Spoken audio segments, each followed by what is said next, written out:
from Abuja. It's all about the human struggle to raise the level of living. That's what it's all about. I'm Magnus Packle, and this is Magnus Packle GVA. I'm glad you're a part of our show. We appreciate you. In view today, Africa and global competition, as we show our panel discussion with Dr. Okujo Nnanna and Mr. Martin Soloja. But before that, in our quick view, President Paul Kagame of Rwanda talks about a bolder Africa. Coming up.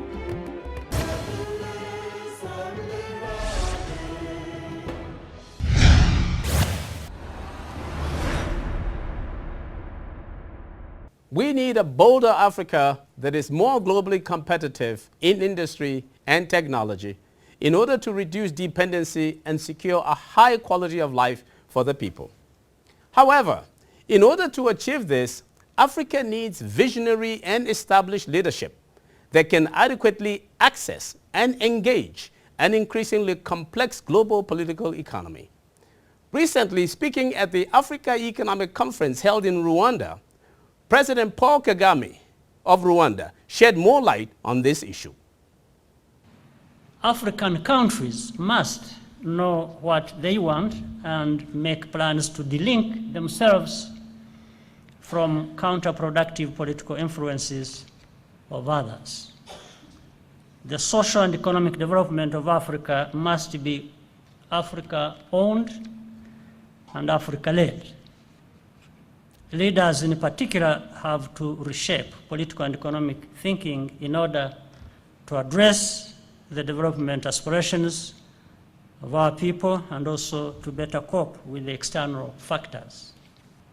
And in order to attract investment, create jobs, and more wealth, our countries must increase access to finance, to entrepreneurs and innovators. We should therefore focus on removing barriers to growth along specific industry value chains and put in place the right infrastructure, a conducive business environment, and workforce skills needed for the targeted industries to thrive. And it is important that experts meet to examine how we can work together to foster inclusive and sustainable development in Africa. Still in view, Africa and global competition. But before that, our hidden economics of humility.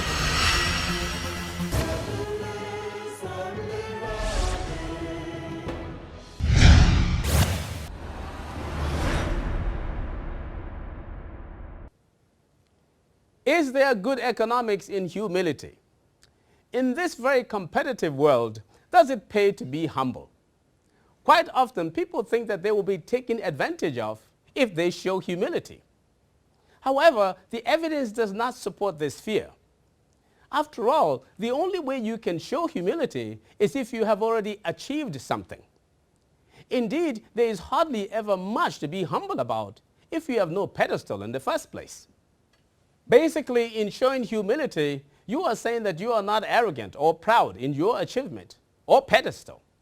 You are saying that although you are excellent, wonderful, and incredible in what you do, you are not any better as a human being than the next person. You are admitting that you are blessed. Now, people know the difference between acting humble and being humble. It is good to be naturally humble. This disposition has tremendous economic value. It gives you a certain fidelity, an enduring quality for your hardware, so you can stay in demand even long after you are no longer producing. Some examples. At the height of Nigeria's J.J. Okocha's sensational career, what he could do on the soccer field was simply poetry in motion. But off the field, he carried his life as though he was just one of the guys. The late great Michael Jackson was a magician with his dance moves, but was so soft-spoken and so humble off stage, you would think he had not the ability to take a step by himself. The famous Rick Warren is quoted as saying that humility is not thinking less of yourself, it's thinking of yourself less. Almost always, humble people like Nelson Mandela are people who have achieved a lot, but let other people say that they are achievers. If you are the one talking a lot about your achievements, people are not going to remember you much, unless you are Muhammad Ali.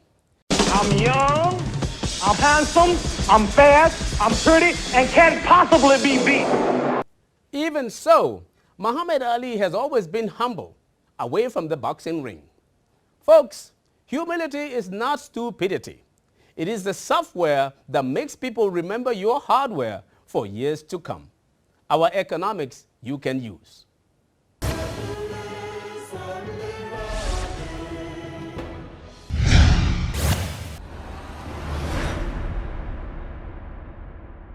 In Africa, economic growth over the past decade has averaged about 5.2% annually. This is clearly higher than the global average of about 3.7%.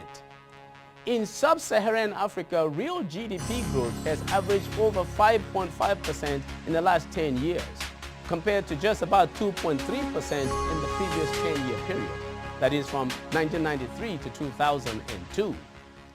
What should Africa do to become more globally competitive?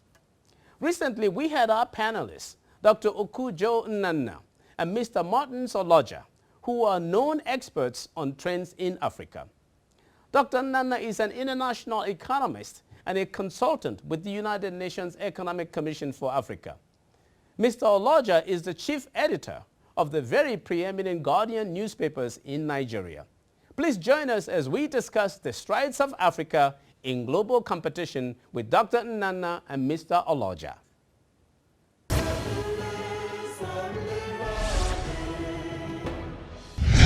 Yes. You got twin engines, South Africa and Nigeria, to be the drivers. If Nigeria is still sputtering, even though perhaps there's hope, South Africa, they have this massive unemployment situation that is facing them. How they managed to be ranking number 50 on the global competitiveness thing? No, because global competitiveness is also the same code word. Some of their people are not working, is what I'm saying. A lot of them not working. But in terms of efficiency, the second stage, the second stage of competitiveness, South Africa is already there. Efficiency-driven competitiveness. In South Africa, one widget can produce 20 widgets. Okay? I think the average productivity of the South African worker is higher than that of Nigerians. Because they've got the technology. That's the innovation-driven stage, which is fine. Because they have to use tools that is fine. to improve your productivity. In addition, only now that the labor market is being modeled up, the type of inflexibility which is actually tying us down here in Nigeria is spilling over there. Labor market inefficiency. If your productivity is low and wage rate is high, it's a recipe for more decline, as we see the decline in terms of competitiveness in Nigeria. So the reason why you have unemployment in South Africa is that the efficiency-driven technology innovation is taking up what was done manually before. But in Nigeria, you can say that because we have a binding constraint, energy. You cannot say you are innovative and efficient in productivity, in production, when in fact the power supply doesn't work. So we are still basically hemmed in the first stage. Let me ask you guys a simple question. Yeah. A few years back, I was flying from Lagos to Abuja. And some guy, I believe he was from Gambia or something, sitting next to me, he said, you are, at that time I was in the government, so you're a senior government official. I said, yeah. He said, can I ask you a question? I said, yeah. He said, you don't have electricity in this country. He said, what is the problem? He said, you don't know where to buy the equipment. Well, why? So I'm asking you guys, what is the problem? I couldn't answer the question, by the way. I could not. So I'm asking you guys, what is the problem? You see, the problem, maybe the problem is still not something that you can put your finger on. I think they keep telling us we keep having so many ministers of power. we'll have NIPP and others things now. It's not just about the power ministry or NIPP or anything like that. It's a systemic problem. Here, we're just talking about South Africa now. We're comparing. Because it appears we can't really do much without energy. Without energy. So what is so how do we solve it? See, the thing is, what everybody keeps talking about is still leadership. Leadership in the sense that it is not a question of what you are budgeting. Spending enough money? Is that what you're saying? We are not spending enough money. Instead of do we have the money to spend and we are not spending it? I don't think we have enough money for this thing because if you even look at this budget, the current budget, 2012, what has been allocated to power, and you in relation to what has been allocated to even the greed of the people in power, in office, I mean not power sector, people who are in office or in power, 72% of the total budget is for recurrent expenditure, and 28. So we don't have enough. We don't allocate enough money, and we don't show seriousness to invest in let me say this power something sector. actually. Yes, Dr. Nana. My surprise is that we even managed to generate 4,000 megawatts. Okay. That's my surprise. Yeah. We ought not to generate anything. No, you don't mean zero. Yes, because of the over-concentration of the system.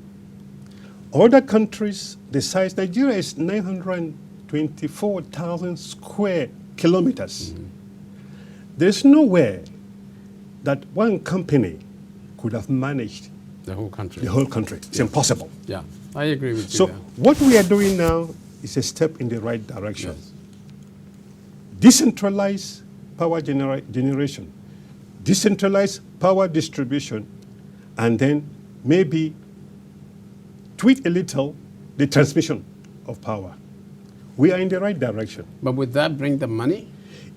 Well, if you decentralize, if you decentralize, the private people wouldn't come in. It was the unitary system of supply that did us in.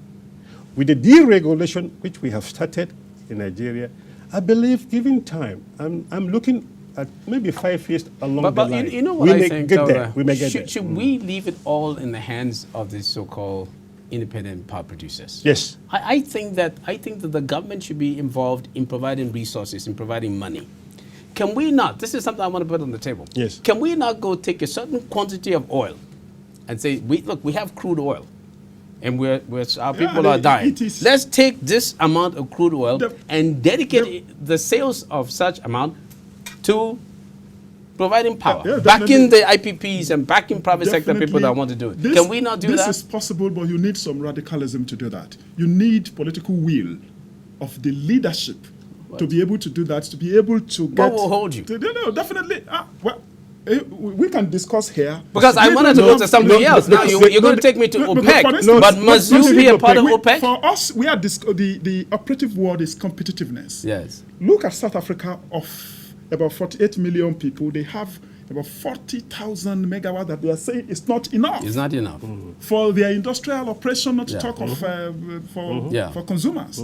It's not enough. We have about 50 million people. We have about 50 million people. Yeah. And then we 170 million people with these 4,000 megawatts. Yes. Since we have been talking, they have not been able to we have improve to on do that. something radical. I agree. Yes. That's why I said we need some radicalism. We need to encourage the leadership to get people to buy into it, that we need to, if it is 1 point, if I don't know whether one can be agenda, 1 point agenda that can be organized so that we solve that, for instance. No, we should declare energy problem as a moral equivalent of war.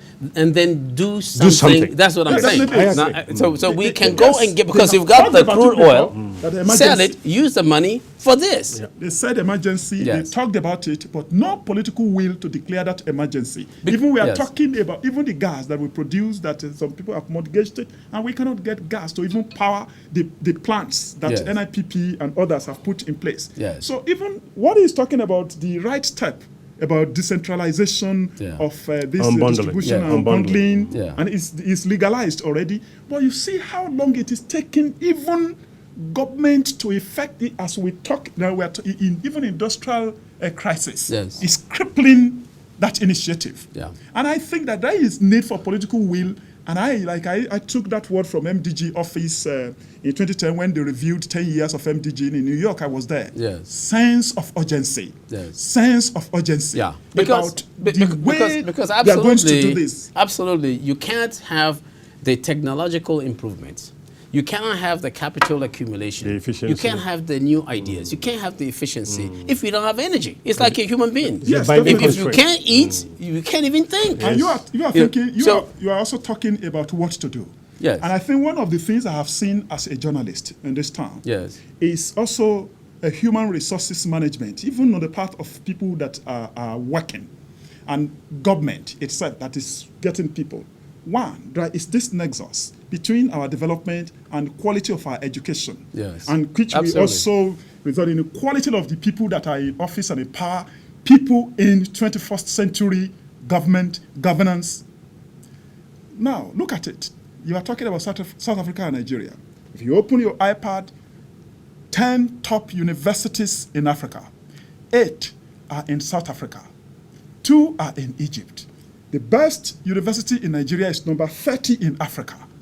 So where do we get the innovative technology to even be able to Compete.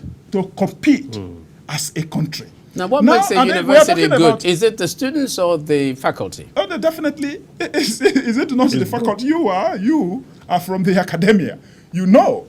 Forget about this before I come to that one. Yes. Look at, I was saying that even the World Economic Forum was warning Switzerland as number one, that they needed to do something about the quality of their higher education if they are continuing to remain competitive. It's in their literature.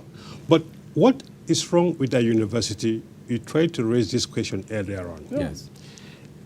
It's not the infrastructure in the university in as much as the students and the teachers, but the curriculum. Our curriculum is not good. Completely outdated. Okay. Very.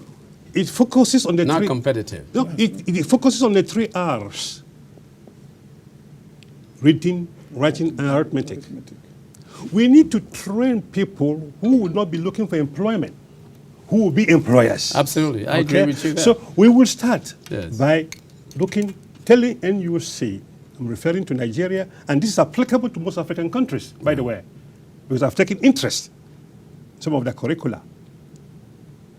The curricula in the universities in the 21st century in Africa are completely out of sync.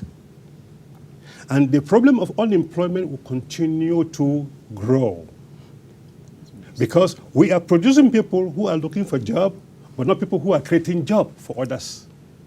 So that is one way. Giving them loan doesn't make a difference. But they Because can start their own businesses. Loan is not a binding constraint. What are the You can binding even give constraints? people, relations, you give relations money to start business, 100,000, 200,000 naira to start business. In 3 months, they come back to you. The money is finished. Because? One, they don't have the experience. 2, the environment in which they operate is highly inefficient. That's how the money goes. So- the skills gap he was talking about. Let me remind you of something that we said even in one of the studios here before. You know, I said in one of the programs Yes. in this place, Yes. you know, that look at the university system. He was talking about the curriculum.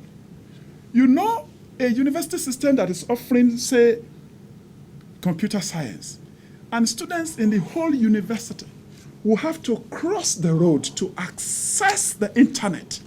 And I said angrily that such university should be closed down. You know, that is a university where students have to cross the road to a cyber cafe Yeah. to access the internet, where the students and the lecturers do not have access to virtual libraries in some of the best universities in the world. There is no way students from products of such institutions can be competitive. Yeah. They won't get any skill. And you can see people who come from here to Now, for postgraduate studies are there abroad. exemplary universities out there? even in Where? the country. In Nigeria? That are beginning to emerge. In Nigeria? Yes. I don't think, I said that the best in Well, you just Nigeria said is so, yes. number 30 30 in Now- Africa. Now-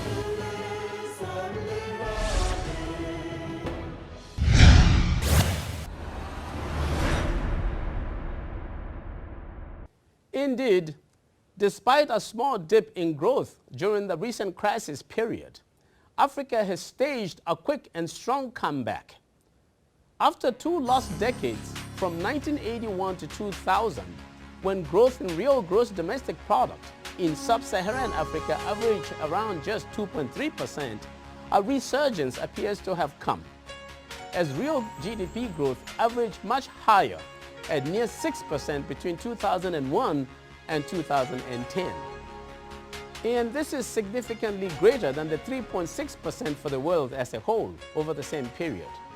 For the first time in over 30 years, Africa's economic growth rate is now stronger than the global average from a very miserable situation in the 20-year period before the year 2000. The key challenge for sub-Saharan Africa now is how to turn the ongoing revival into strong, sustained, and shared growth that will lead to visible improvements in people's lives. Certainly, African economies must continue the improvements in macroeconomic management, especially in good fiscal, monetary, budgetary, and exchange rate policies. Even so, it doesn't really mean much if well-paying jobs are not being created and there is no appreciable improvement in the level of living. This means that Africa must keep a clear focus on strengthening the institutional, infrastructural, and human capital requirements for a strong and competitive private sector-led development. In fact, this really means focusing particularly on policies and interventions that open up opportunities for entrepreneurship, innovation, skills development, and employment for the people. The government is very important in developing countries and must play its role in creating an enabling environment for mass participation in the economic development process. For Africa to be globally competitive, it would have to show rising productivity. Africa will have to develop the capital, physical and human, and the technology to produce larger amounts of output with given quantities of labor. In addition, the economy will have to be diversified away from just being natural resource based. Without this, there will be excess labor, which can become destructive free radicals in the midst of perverse competition for opportunity. Good thing, there are signs that the world is ready for growth poles to emerge in Africa. African countries that minimize conflict and have good governance and sustained macroeconomic traction to showcase can seize this opportunity and become leaders for the rest of Africa to follow. I'm Magnus Pakol, and that's my view.